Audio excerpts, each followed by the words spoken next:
Seja bem-vindo a Estudos Eckhart, uma página voltada para estudos bíblicos, histórico-teológico, exegético, filosófico, estudos da Bíblia, com algumas ferramentas hermenêuticas para que você possa compreender melhor. A Estudos Eckhart faz parte de uma página no Facebook, onde toda segunda-feira, às 21 horas, há uma live que eu faço com estudos bíblicos, de temas que colocam, que pedem. Faço algumas lives com algumas pessoas, convidados, e essa página existe desde janeiro de 2019 com a finalidade de levar mais orientação, capacitação, ajudar aquelas pessoas que querem conhecer a Bíblia, estudá-la melhor. Junto com a Estudos Eckhart, eu tenho a página Escola Bíblica Virtual, uma página que eu criei no período da pandemia para poder tratar de assuntos bíblicos, temas bíblicos, sem aprofundar muito nas áreas hermenêuticas, exegéticas, apenas da Bíblia, e colocar estudos aqui que possam ajudar você, orientar você, capacitar, ser uma ferramenta a mais no seu estudo. Toda segunda-feira, às 8 horas da manhã, entra um estudo da Estudos Eckhart. No momento estamos estudando o livro de Atos dos Apóstolos, e às quintas-feiras entra um estudo de doutrinas bíblicas, é o que nós estamos estudando nesse momento, sempre segunda e quinta às 8 horas da manhã. Então, que você esteja dando seu like, curtindo, compartilhando, seguindo, acionando o sino. Lembrando que todas as duas, tanto a Escola Bíblica Virtual quanto a Estudos Eckhart, já estão na página da Escola Bíblica Virtual no YouTube. Então, que você possa ir até o YouTube, se inscrever, acionar o sino, para que possa receber as notificações, e também compartilhar para que eu possa alcançar mais pessoas, e assim a gente possa estar ajudando, abençoando mais pessoas neste ministério e ajudando aqueles que querem conhecer melhor a Bíblia. Eu sou Tione Eckhart, e em outros estudos eu coloquei já o meu currículo, para que você possa saber a minha qualificação e por que eu faço isso. Meu intuito é estar ajudando vocês, capacitando, ajudando aqueles professores que não têm condição de fazer um seminário, aquela pessoa que quer estudar a Bíblia, mas não tem tempo, não tem condição financeira. Então, eu coloco esses estudos aqui para que possa estar ajudando cada um de vocês. Nós temos estudado o livro de Atos dos Apóstolos, capítulo por capítulo, versículo por versículo, e tenho feito estudos menores. Esses estudos eu comecei a dar nas igrejas em que eu pastoreei, e para a página do YouTube, do Facebook, eu faço ele um pouquinho menor, não tão grande, então eu diminuo aí. Cada estudo que eu dei numa igreja, eu faço aí 3 estudos para que você possa estar compreendendo. Nós estamos estudando capítulo 9 de Atos dos Apóstolos, e vamos ler hoje do versículos 32 ao 43, e vamos estar falando sobre o maior dos milagres. Então, que você possa pegar a sua Bíblia e possa estar acompanhando esse estudo, e depois, se quiser, você pode pegar os outros estudos. Se você ainda não já está acompanhando os estudos, vamos continuar então, encerrando o capítulo 9 do livro de Atos dos Apóstolos. Bom, o apóstolo Pedro, após ter ido a Samaria e ver que o Espírito Santo realizou entre aquele povo por intermédio de Filipe, voltou para Jerusalém, passando por várias aldeias dos samaritanos. Isso nós vimos ali no capítulo 9, versículo 25, que diz: ele, porém, havendo testificado a palavra do Senhor, voltaram para Jerusalém e evangelizavam muitas aldeias samaritanas. Então, Pedro estava ali trabalhando com isso. 8, 25. Talvez Filipe tenha evangelizado alguma dessas aldeias, talvez ele tenham sido outros discípulos. Com a perseguição eles se espalharam, nós não sabemos, mas sabemos que após a perseguição começaram a surgir convertidos, principalmente entre os samaritanos, que os judeus não gostavam. Em Atos 8,40 diz o seguinte: mas Filipe veio achar-se em Azoto, e passando além, evangelizava todas as cidades até chegar a Cesareia. Então, Filipe ele foi caminhando, mostrando e pregando o evangelho para que todos pudessem conhecer. Então, isso foi espalhando. E Samaria foi um local também que começou a ter a pregação do evangelho. Na verdade, Lucas não acompanhou Saulo, ele não estava ali naquele período, mas ele ficou com os apóstolos, e ele vai fazer uma apresentação muito interessante comparando Pedro com Saulo. E seria importante colocar aqui, porque nós paramos de falar de Saulo, da conversão dele, quando ele vai para Damasco, depois para Jerusalém, e agora eu quero falar um pouquinho de Pedro e comparar com Saulo, para você ver como Deus usou os dois da mesma forma. Nenhum é mais importante do que o outro. Deus usou cada um dentro do propósito que Deus tinha. Então, fiz uma coluna aqui, uma tabela com Pedro e Paulo, nós podemos ver que Pedro curou um aleijado, e está lá em Atos 9:34. E Paulo também, está lá em Atos 14, versículos 9 e 10. Pedro foi preso e liberto por Deus, uma atuação de Deus, onde ele foi liberto pela atuação, por um milagre que Deus realizou. Está em Atos 5, 17 a 19. Paulo também foi preso e liberto pela atuação de Deus. Atos 16, 26. Pedro expulsou um espírito de adivinhação. Está em Atos 8, 12. Nós já vimos isso. Paulo expulsou um espírito de adivinhação. Atos 13, de 9 a 11. Nós ainda iremos ver. Pedro foi saudado como um ser divino, como um Deus, uma divindade. Em Atos 10, versículos 25 e 26. Paulo também foi saudado como ser divino. Em Atos 18, versículos 11 e 12. Pedro testemunhou perante autoridades. Paulo também testemunhou perante autoridades. Então, nós podemos ver que são muitas similaridades no ministério de Paulo e de Pedro. Lucas relata algumas e deixa bem claro que os dois foram escolhidos por Deus para pregar o evangelho com toda a autoridade em todo lugar. Então, quando Lucas andava junto com Paulo, ele escreveu sobre o que Paulo fez. Quando ele andou com Pedro, ele escreveu o que Pedro fez. Nós podemos ver isso. E Lucas reafirma nesses escritos de Atos, e sobre os relatos de Pedro e Paulo, que o que consta lá em 1 Coríntios 12, versículo 6, quando Paulo diz: o mesmo Deus é quem opera tudo em todos. Então Deus utilizou os dois para o propósito de pregar o evangelho, cada um dentro de um contexto, dentro de um ministério específico. Bom, só para a gente entender esse momento, esse ponto aí entre os dois. Vamos continuar então falando do ministério de Pedro, já que nesse momento Paulo não vai ser citado, mas Pedro vai ser citado. E vamos conhecer aí a cura de Enéas, que consta ali em Atos, é o texto de hoje, de Atos capítulo 9, versículos 32 a 33. Então, só para a gente entender, né, a gente precisa compreender e conhecer esse contexto, porque vai dizer que Pedro estava em Lídia. Nós vamos ver aqui que Pedro vai sair de Samaria, né, ele vai para Jerusalém, e ele então, de Jerusalém, Deus vai chamá-lo, né? Então ele vai sair de Jerusalém, vai para Samaria, de Samaria, onde o Filipe encontra com o eunuco nesse trajeto, nós já vimos isso em outro estudo. Aí ele vai até Gaza, Pedro vai até Gaza, e o eunuco continua o seu caminho, e aí, a partir desse ponto onde Filipe encontrou com o eunuco, ele vai se achar em Azoto. Pedro vai para Azoto também, depois vai para Cesareia, e vai pregando o evangelho para todas as pessoas. E está ali nesse período, esse contexto aqui, essa região toda samaritana, que o judeu não gostava por questões políticas, religiosas, lá da época de Esdras e Neemias. Para a gente entender isso, teria que voltar para lá, mas dá para você compreender então o que acontecia. Então, Pedro então ele sai de Samaria, aqui está onde Filipe encontrou com o eunuco, ele vai até Lídia, que está um pouquinho mais para baixo, ou Lida, né, que vai aparecer em algumas versões, e ali ele vai encontrar Enéas, né? Então, nós devemos entender isso. Como Lucas não acompanhou Saulo até Tarso, ele vai então acompanhar Pedro e vai relatar o que aconteceu. No capítulo 9, versículo 32, diz o seguinte: passando Pedro por toda parte, desceu também os santos que habitavam em Lida. E o versículo 33 diz: encontrou ali um certo homem chamado Enéas, que havia 8 anos jazia de cama, pois era paralítico. Então, algumas coisas são importantes, que Pedro foi para Lida e encontrou um homem paralítico que estava na cama há 8 anos. Então ele não nasceu paralítico, mas ele ficou paralítico por algum motivo. Nós não sabemos qual foi. Lucas não diz. O versículo 34, ele vai dizer que: disse-lhe Pedro: Enéas, Jesus te cura. Levanta-te e arruma o teu leito. Ele imediatamente se levantou. Então nós podemos ver que Pedro fez o que aprendeu com Jesus. Mas ele o fez em nome de Jesus. Jesus não precisava utilizar o seu nome, mas ele também curou paralíticos, e Pedro viu, e Pedro continuou seguindo e fazendo a mesma coisa. Marcos 2,9, Jesus fala: o que é mais fácil? Dizer ao paralítico: estão perdoados os teus pecados, ou levanta-te, toma o teu leito e anda. E em João capítulo 5, versículo 8, consta que então lhe disse Jesus: levanta-te, toma o teu leito e anda. E Pedro fez a mesma coisa. E Pedro olhou para ele e falou: olha, Enéas, Jesus te cura, levanta, arruma teu leito, né? E ele levantou, imediatamente foi feito. Então Pedro foi um discípulo de Jesus nesse momento, seguindo até a forma de atuar diante dos paralíticos.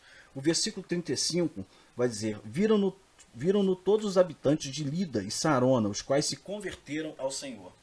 Então, com este milagre, os habitantes da planície de Sarona e de Lida se converteram ao Senhor. É muito importante nós entendermos isso, prestarmos atenção, Porque os milagres que acontecem na Bíblia, principalmente no Novo Testamento, que Jesus realiza esse milagre é para que as pessoas acreditem que ele é o Messias prometido.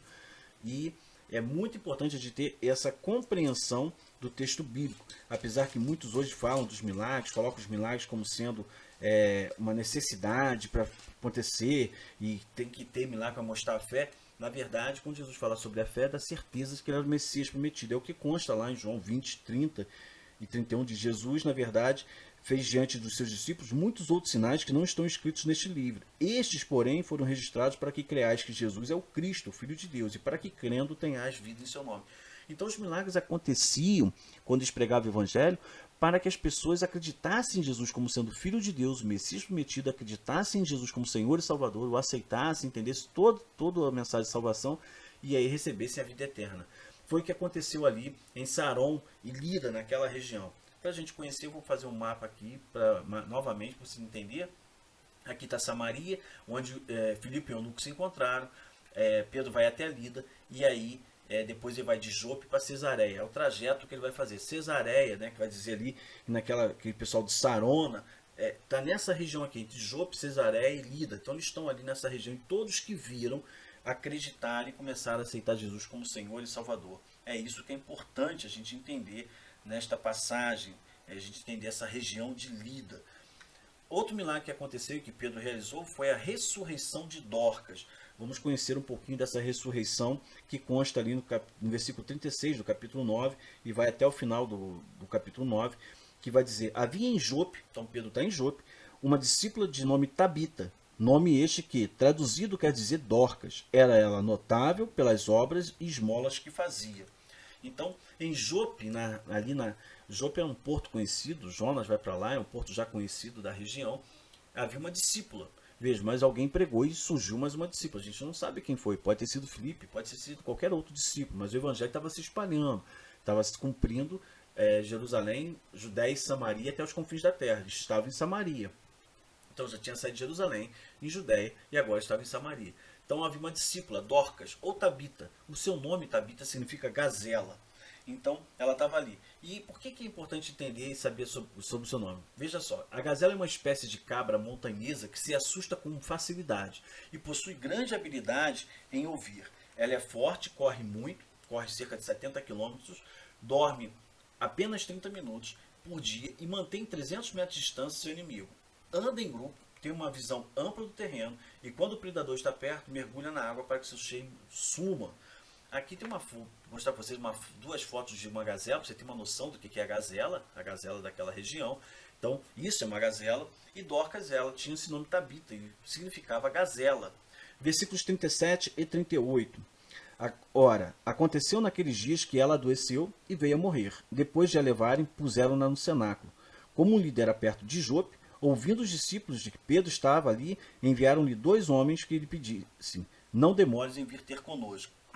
Dorcas faleceu e fizeram os preparativos funerários. Essa questão que a gente faz hoje aí de velório, lá tinha um processo, que é lavar o corpo, passar perfumes, envolvendo um lençol para sepultá-la. Então ela estava com todo o preparativo para aquilo ali. E aí eles viram que ela tinha falecido, eles foram lá e pediram, chamaram Pedro, vem aqui, porque ela era uma pessoa muito querida. O versículo 39 diz: Pedro atendeu e foi com eles. Tendo chegado, conduziram-no para o cenáculo, e todas as viúvas o cercaram, chorando, mostrando as túnicas e vestidos que Dorcas fizeram enquanto estava com ela. Ao chegar, Pedro viu que Dorcas era uma serva piedosa, uma serva que eles gostavam muito, que fazia jus ao seu nome. Ela era uma gazela, andava em bando, ela ajudava, ela cuidava, estava sempre atenta, cuidando das pessoas. Então ela fazia jus ao seu nome, o seu caráter era íntegro. Então Pedro viu isso. Os versículos 40 e 41 diz: mas Pedro, tendo feito sair a todos, pondo-se de joelho, orou, e voltando-se para o corpo, disse: Tabita, levanta-te. Ela abriu os olhos, e vendo a Pedro, sentou-se. Versículo 41 diz: ele, dando-lhe a mão, levantou-a, e chamando os santos, especialmente as viúvas, apresentou-a viva. Então, uma coisa importante: essa questão de chamar os santos são as pessoas, chamar as pessoas separadas, os discípulos que ali estavam. Então tem que falar, especialmente as viúvas, as mulheres que estavam. A palavra santo, tanto no hebraico kadosh quanto no grego hagios, significa separado, separado para servir a Cristo, separado para servir a Deus.